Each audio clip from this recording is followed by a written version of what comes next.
This episode of Ghost Town may contain disturbing or graphic descriptions, which may not be suitable for all audiences. Please use discretion while listening. Time runs out. I'm Jason Horton. I'm Rebecca Lieb. And this is Ghost Town.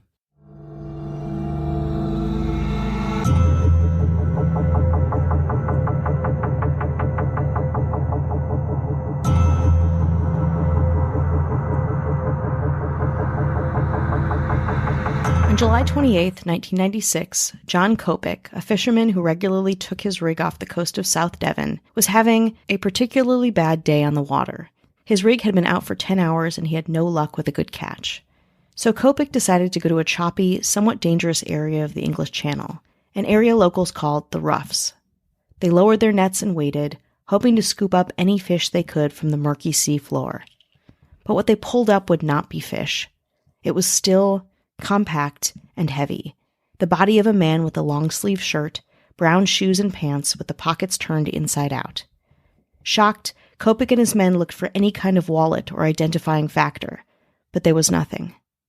Well, nothing but a small maple leaf tattoo on the victim's hand and a near-pristine Rolex watch on his wrist, a gold Rolex Oyster Perpetual, to be exact. Today we're talking about a confounding case, one that involves murder, incest, conspiracy, and Canada. I know what you're thinking. Don't you dare bring Canada into this. Well, we had to. I'm sorry. Today on Ghost Town, we're talking about Albert Johnson Walker, known to history as the Rolex Killer. Many fishermen are superstitious, thinking that hauling in a dead body could bring bad luck to their boat. More concretely, it would mean for fisherman John Kopik that he'd contaminate the meager fish they'd caught, a full day's work lost. But Kopik called the Coast Guard and informed them that they'd caught a dead man, and they were bringing him to the nearest station. At first examination, authorities believed the victim to be a man between 40 and 50 years old, in the water for about a week. He had bruises on his hips and leg and a significant head injury, but the injury would not have been fatal. First, investigators believed the victim had accidentally drowned in the busy English Channel, but nobody had reported any missing people recently. The victim's official cause of death was ruled to be drowning. Investigators began the search to find the victim's identity, looking at dental records and the tattoo, but to no avail. Almost immediately, they knew finding out who this person was relied solely on his very important accessory, that gold Rolex. Every Rolex has a hidden serial number where the band meets the face, and, news to me, Rolex keeps records of all of its inventory and services around their product. Luckily enough, police found that the watch had been twice fixed by a Rolex-approved jeweler in Yorkshire, the last service being 10 years before in 1986. When police asked the jeweler who brought in the watch, they said a man named Ronald Joseph Platt. It was a name, something the police could go on, but it took nearly a month to find his latest known address, in Chelmsford, Essex.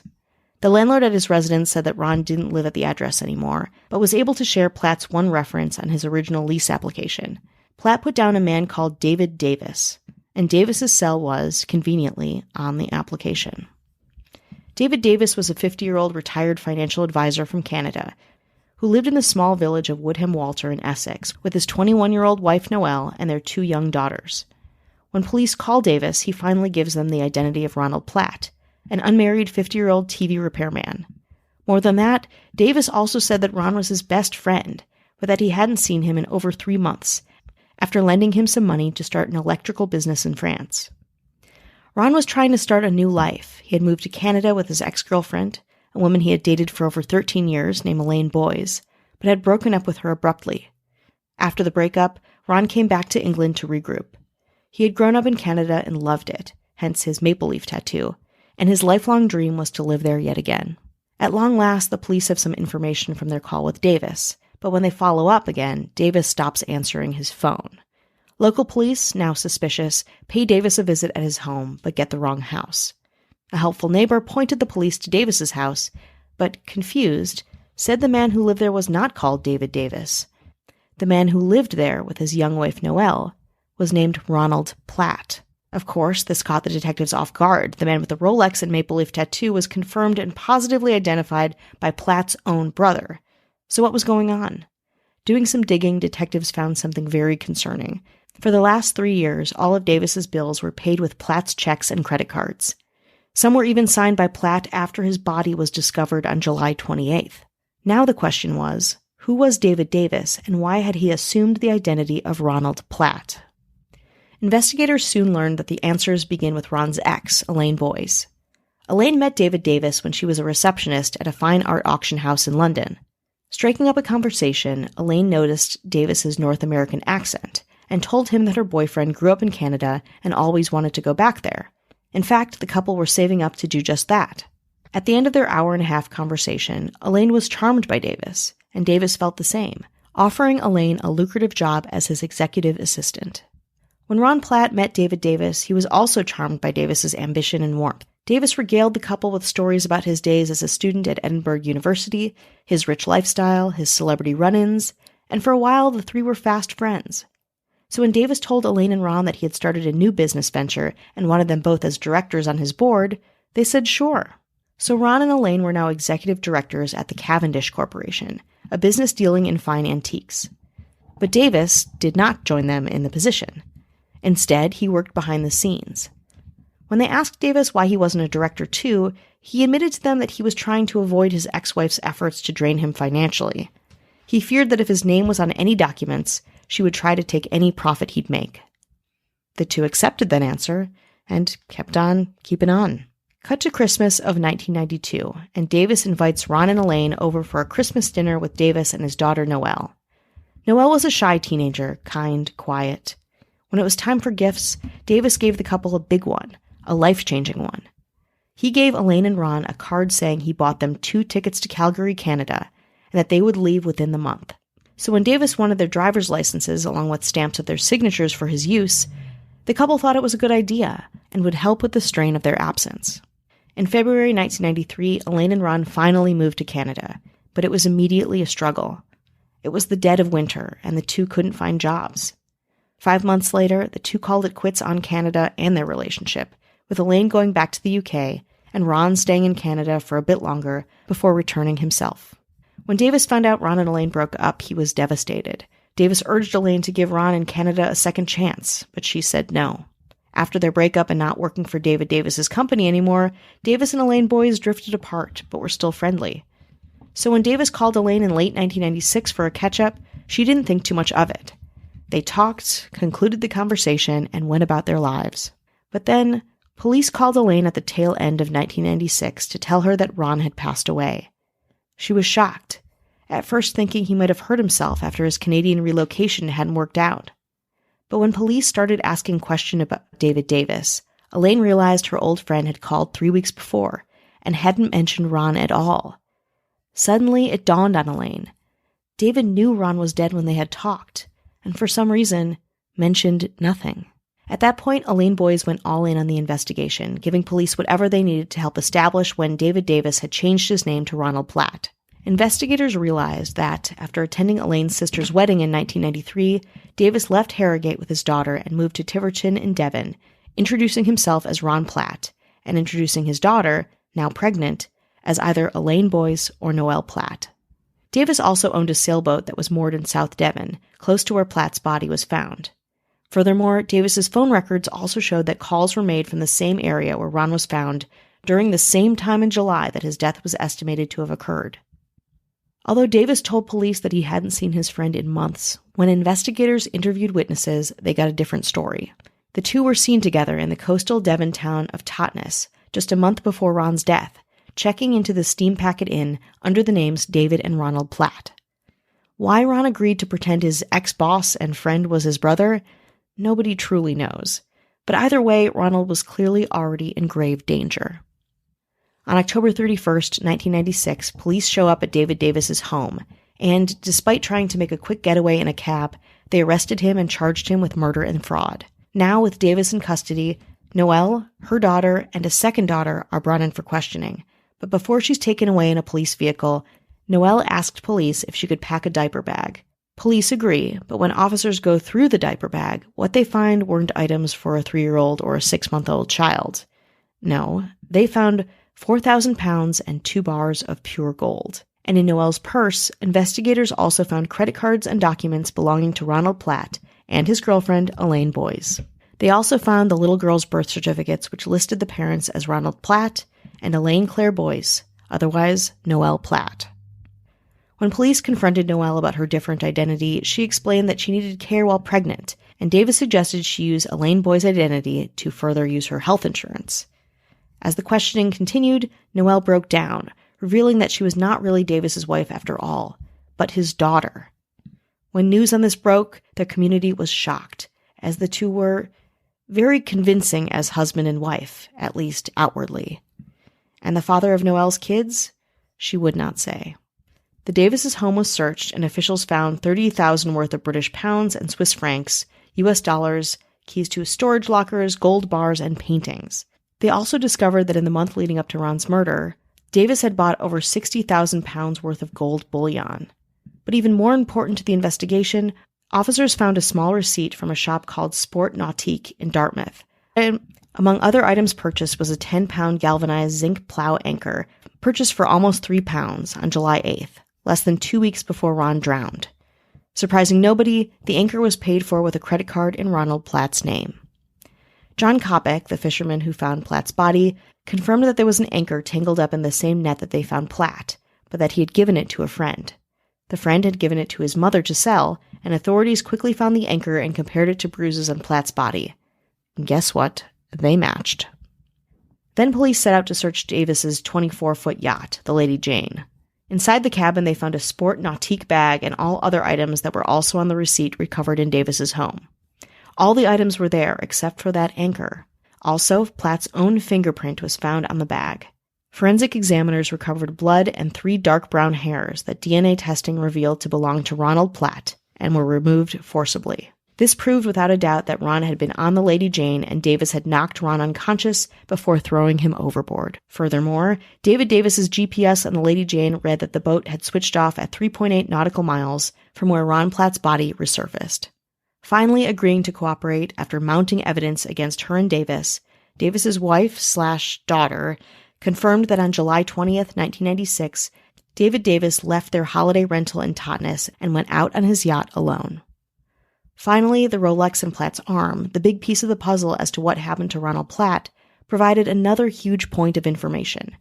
A self-winding watch, the Rolex was fully waterproof and runs for 40 hours after it stops moving. It had stopped at 11:35 on the 22nd of the month, which meant that Ron was probably killed and thrown overboard 2 days before, on Saturday, July 20th. David Davis had killed his best friend, assumed his identity, and lived a life as Ronald Platt, complete with an incestuous relationship with his daughter, who was posing as Platt's ex-girlfriend. It was a lot, of course, and almost immediately investigators discover who David Davis, or Ronald Platt, really was. Turns out, he was Canada's most wanted fugitive. We'll give you his real identity and the conclusion of this case after the break. Hi.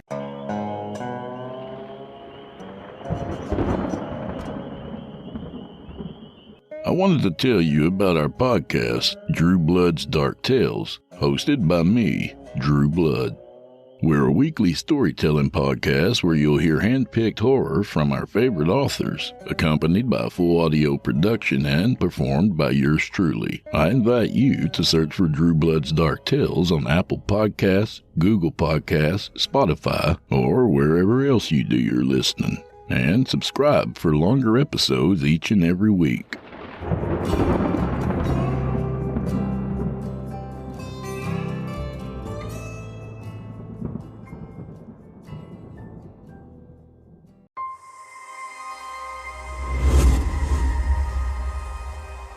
I'm Otis Gyrie, and where I'm from, we don't do nice bedtime stories. If that's what you were expecting, you're in the wrong place.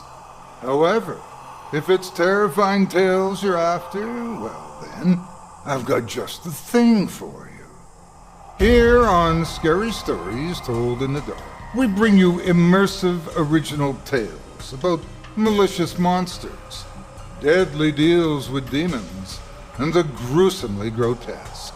With short stories from published horror authors to accomplished indie creepypasta authors, which are brought to life through our eerily haunting sound design and narration from yours truly, you're guaranteed to hear the tales that make your skin crawl and your palms sweat. So dive into the cosmically creepy with us by subscribing to Scary Stories Told in the Dark on Apple Podcasts, Spotify, or wherever you listen to your podcasts. Get comfortable, settle in, turn off the lights, if you dare. Your night is about to get a whole lot darker.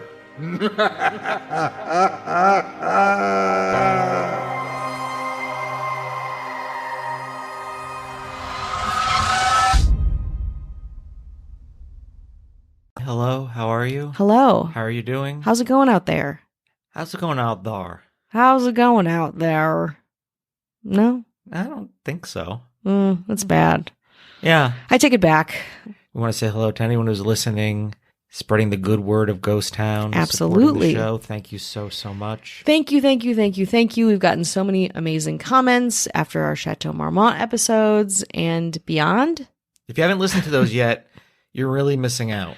They're really We're not just saying that because we made them. Yeah, no, a lot of work went into them, and they're really fun to listen to. Yeah. Everything's fun to listen to. Yeah, it's all fun. It's all fun. It's all fun and games. Yeah. Nobody gets hurt. Yeah. Just like the song Welcome to the Jungle, it's about this 3-episode arc in Ghost Town. That's right. Does that help? You know what always helps? Come saves the day? Who? The Ghost Town government. Yeah, that's right. Saving the day. Hell yeah. Hell yeah. Rocking their own brand of high-end accessory. Wearing a cool jade brooch. That's pretty cool. It's pretty cool. It's pretty jade. Jade. It's pretty Casey Weber. Hello. Totally rocking a out of print, I guess, no longer made swatch from back in the 80s. That's cool. Cool rock one, like the one with the X on it. Oh, yeah. That's a real cool one. That is pretty cool. That's Kelly Meehan. Hello. Totally rocking a brand new Sony Walkman with the headphones, but it's back when it first came out. It's not now. Even though now it would still be pretty cool, pretty retro, Yeah. but it came out then. Everyone's like, whoa, where'd you get the money for that? Are you a drug trafficker? Damn. I'm impressed. It's Cat Joselle. Hello. And just blinging out with a big old nameplate. Ooh. Huge nameplate. Very expensive. Damn. Because a very long name. That's Matthew Clemens Leray. Hello. And wearing some diamond earrings. Woo. They're skulls, but in the eyes, diamonds. In the nose, diamonds. In the mouth, more diamonds. These are heavy. It's too dang heavy. I'm trying to picture it. It's too dang heavy. It's too dang heavy. But guess what? Ashley Madsen doesn't care. Nice. And showing it off. Just showing this off big time. Showing off a diamond tennis bracelet, which by name a tennis bracelet, you're like, what even is that? But you know it's good. It's good. Because you've heard tennis bracelet a lot. You know it's good. Yeah. And you know who knows it's good? Emma Hopkins. Hello. And wearing the biggest accessory of all is our governor. Ooh. The mayor's got it good. Governor? Ooh. Ensconced. Yeah, I'm using the word ensconced. In another private jet. I guess it's just, Wow. just another Just private jet, just a another gold, diamond encrusted. standing next to a statue, just always doing I something. know, it's hurting my eyes. It's so like bright. Have you walked into a 7-Eleven before? Has this person ever walked into a 7-Eleven? Why would they need to? Why would they need to? Everything's on the jet. It's all on the jet. You know what's on the jet? They're probably playing like backgammon and stuff like that, right? Fuck, it's like they're a beautiful wood carved. They have a somebody to deal cards on there. I want to know. Somebody get to the bottom of this. Anyone out here sleuths? Well, try to uncover the very interesting and I say lavish. I don't know what's going on behind the scenes. Just call it like I see it. We may never know. Our governor, Avian Noble. No ads, no chit chat, bonus episodes, just the good stuff. Head on over to patreon.com/ghosttownpod. Working on some bonus stuff from the Chateau Marmont. I think I'm going to put I'm going to trim out the beginning and end, like where we're setting up at the full seance. Oh, yeah. It's going to take a second for me to get it all up on there, but I'm going to have that up on the Patreon. It's really cool. Like, it's actually like interesting to watch. Cause it's all and there's some stuff that we don't talk about in the episode itself that is very cool that I think we wish could have gotten in there. So it's not like it really is bullshit. Five. If we put everything that was cool, it'd be more like a 5-episode series instead of 3, but there's only so many. Yeah, God, there's so much. A lot of people say some nice things. Oh, that's good. Some people don't. Okay. Got a couple of reviews from Castbox FM. Got a lot of good ones. Shauna on Castbox always drops some good reviews on there. If you haven't left a review or you want to leave a review somewhere, anywhere, Apple Podcasts, Spotify, wherever you can. Please. Wherever you can get. We'll take it wherever we can. Absolutely. But this is on Castbox where we have a rather large listening base. But the first one is from Melody Dannon. So many advertisements, I don't think they care. Oh, no. Just fluff for the commercials. Oh, no. I dare you to count the ads. You can do it, but you won't listen again. Sad, because I liked them. I don't know when, but if the podcast has always had the same amount. That's why I don't believe. I wish we could make the podcast without ads, but we need more patrons. I would, if we had enough Patreon subscribers, there would be less ads. Absolutely. Because I would, and if that would make the patrons happy, I would keep that going. Oh my God. It'd be great. I get that you have to make money, but they used to be good. So do you get it? I get that you got to make money, but don't make it. But I get it because I do it. Sold out, didn't you? I would love to. Wait, tell me where it can sell out. No, we already did because there was an ad. She was a great writer. She was. Never. Now she talks fluff to sell vitamins. This I don't know if people are actually listening. Wow. Again, would love to do that. And other shit. Yeah, I'm cursed because I'm quoting. I just broke up with you, Ghost Town. Oh, no. That's Melody. Not very melodious of you, Melody. No. But listen, I understand. Listen, I listen to a lot of podcasts, and they all have ads. Sold out, didn't ya? I mean, I would. Got you money, understand? We've never made money on this podcast, and you're getting 2 episodes a week. What? I don't know what you want. We also have day jobs. Yeah. Please help us. Help us have less ads. I would love that. Yeah. Or just keep listening. That also helps too. Just don't give up on us. Unless you want to, then do it. All right, let's see what Mike Miles has to say. Awesome topics and subject matter. Just really hard to get through the volume of banter. As it just kind of weaves in and out all over the episode. This must be an early one. But I think they're referencing a more current one. Because, you can comment like on, you see it more in the app. I'm looking on the desktop. The corresponding thing, like the episode that says you used to be a really good writer was one of the episodes that I read. So it was one of my episodes. The one you're always talking about vitamins. Oh yeah. That's literally have no idea what they're talking about. Same with this one. This is one that seems like it's early. I don't know. I don't know what people are listening to and they're just coming and commenting on like another episodes. That's how the functionality of this is. But sure. Overall, a decent podcast. Hard to tolerate the narcissistic broad who tells sidebar stories about how many people she's dated, blah, blah, blah. Makes everything about herself. I just don't think anyone cares that much. But seriously, the locations they talk about and the stories are interesting. And that's a recent one. He's right. Nobody cares about this broad. Yeah, this broad. She's always talking about it. That's true. No, and that seems like a throwback one because I haven't dated anyone in years. Yeah, but she's so narcissistic about I am. it. Well, that's true. That's true. He's got that right. So if you want to leave us a comment somewhere, if you go to castbox.fm, want to find Ghost Town, leave a comment to offset these or Apple Podcast or wherever. Or if you want to be one of our benefactors who will sponsor us and support us so we can have less ads, absolutely open to that. I made it probably about 6, 7, 8 months ago. I took down like 20% of the ads. Okay. So because I just wanted people to be happy. And that's why we have even less money. Yeah. But, that's as far as I could go at this point. Yeah, we just need something to just keep us going. We need little morsels. Oh, we do have some pins going out for those of you that are in the pin tier. I have those hot little pins in my hot little hands. Yeah. They will be Rebecca packaged them all up, and I will be mailing them. That's right. And we've got some great, this is a teaser for later, but we've got some very fun holiday gifts for our patrons. Yeah, it's going to be very fun, more so than any other year, I will say, because I went traveling and I picked up some stuff. Yeah. That's all I'll say. And I'm working on some Ghost Town specific holiday merch. Ooh, this is news to me. Sweatshirts. We're working on. Yeah, absolutely. It's going to be a lot of fun. You want to see faces. You want to see this narcissistic broad. That's right. Ads, vitamin ad. You want to see the vitamin broad in person? Yeah. Well, speaking of narcissists, we should get back to the incestuous murderer con man. So after Davis's prints came back, the database flagged them as those of Albert Johnson Walker, not surprisingly, David Davis. Walker was incredibly dangerous, ranking number 4 on Interpol's most wanted list. He was also on the run from the Canadian police for 6 years for committing fraud, theft, and money laundering for almost $4 million. Now Davis, or Platt, or Walker, was Canada's most wanted fugitive. Walker was born in Hamilton, Ontario, to a middle-class family. A gregarious high school dropout, Walker soon got a job as a bank teller and spent much of his free time on the campus of the local college, Ontario's University of Waterloo.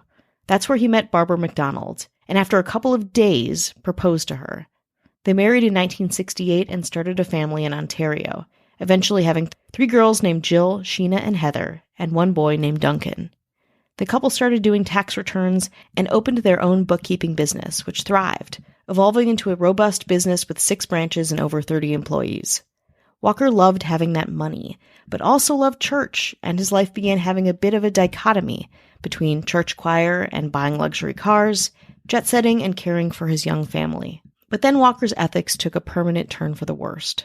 Walker lied about having a degree from Oxford University and began investing his fellow churchgoers' money in government bonds. But the money didn't get invested at all.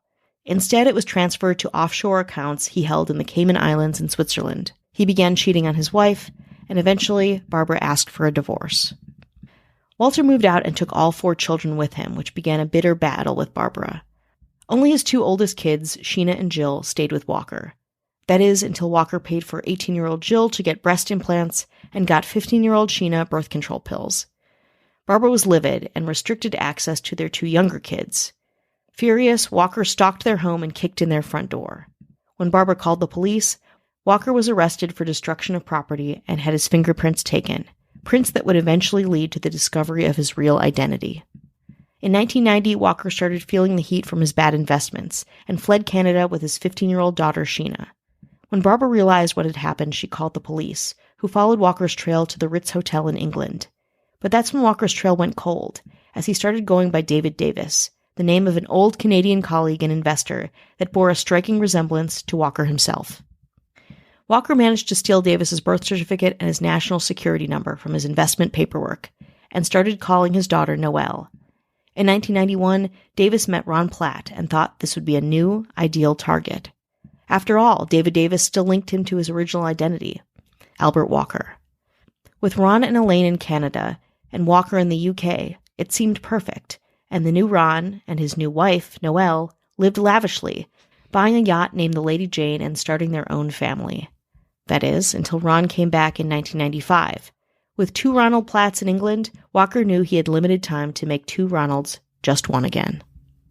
On the weekend of July 6th, Walker was busy, buying the Anchor and taking Ron Platt to Totnes to the Steam Packet Inn. 3 weeks later, Walker took Ron on the boat, knocking him unconscious with a blunt object, pulling him to the upper deck, attaching the anchor to his belt, and throwing him overboard.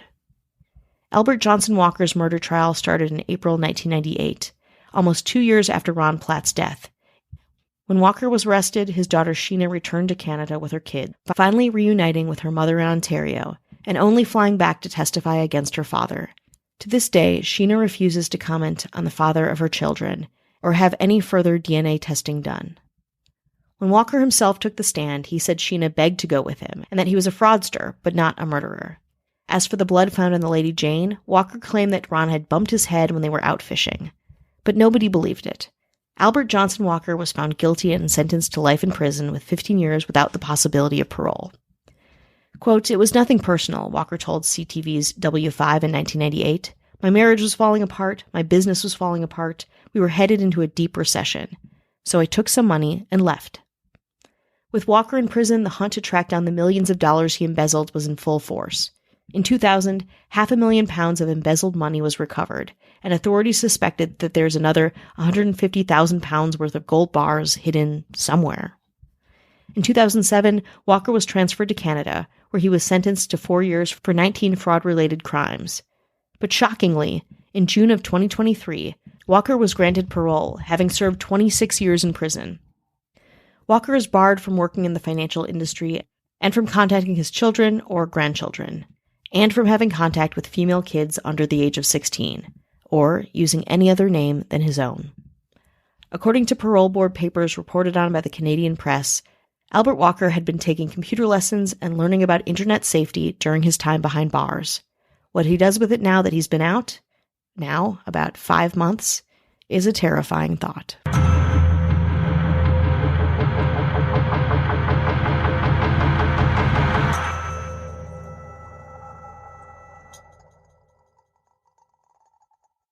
The most anticipated event of the year, Investment Wealth Summit, December 1st through the 3rd in Tampa, Florida. Live on stage, President of the Alternative Investment Association, Dutch Mendenhall, political commentator Tucker Carlson, radio and television host Buck Sexton, and many more. Secure your seat at InvestWealthSummit.com. Learn how to diversify your portfolio and create generational wealth without Wall Street. Uncover untapped investment opportunities. Tickets will sell out. Secure your seat at InvestWealthSummit.com today.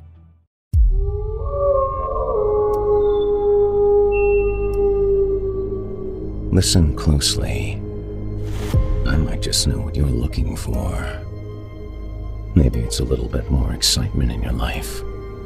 A jolt to the system to get the blood pumping again. Just the smallest, tiniest taste. A little something to dilate the pupils. Do allow me to welcome you to the Horror Hill. A little getaway I know about. A place with scenic overlooks and fresh terror on tap that would chill even the most discerning connoisseurs of the macabre to the bone. Join me each week to get all of the ghastly, gory, and grotesque stories that I've handpicked from the works of previously published and indie authors by subscribing to Horror Hill on Apple Podcasts, Spotify, or wherever you prefer to get your horror fix. My name is Jason Hell, and you can take my word for it. Oh, and remember, it's only a story, right?